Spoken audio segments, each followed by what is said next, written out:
మాజీ మంత్రి, మాజీ ఎమ్మెల్యే, బీజేపీ పార్లమెంట్ అభ్యర్థి ఈటెల రాజేందర్ ఓటు ఈసారి మల్కాజ్గిరి సెగ్మెంట్లోని పోలింగ్ కేంద్రంలో కుటుంబ సమేతంగా ఓటు హక్కును వినియోగించుకున్నారు. తెలంగాణ కోసం పుట్టిన ఉద్యమ పార్టీ టీఆర్ఎస్లో కమలాపూర్ నియోజకవర్గం నుండి 2004లో మొదటిసారిగా పోటీ చేసిన ఈటెల రాజేందర్ ఎమ్మెల్యేగా గెలుపొందగా అప్పటి నుండి కమలాపూర్లోనే కుటుంబ సమేతంగా తన ఓటు హక్కును వినియోగించుకుంటున్నారు. ఇప్పటి వరకు 20 ఏళ్లుగా కమలాపూర్లోనే ఓటు హక్కు వినియోగించుకున్న ఈటెల రాజేందర్ ఫ్యామిలీ ఈసారి కమలాపూర్కు దూరం కానుంది. ఎంపీగా మల్కాజ్గిరి నుండి పోటీ చేస్తుండటంతో తన ఓటును మార్చుకున్న ఈటెల రాజేందర్ ఇవాళ జరిగే పార్లమెంట్ ఎన్నికల్లో మల్కాజ్గిరి సెగ్మెంట్లోని పోలింగ్ కేంద్రంలో ఓటు హక్కు వినియోగించుకోనున్నారు.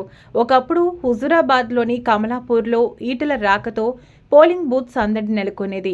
ఈసారి ఈటెల రాలేకపోవడంతో ఆయన అభిమానులు, పార్టీ శ్రేణులు కాస్త నిరాశకు లోనవుతున్నారు.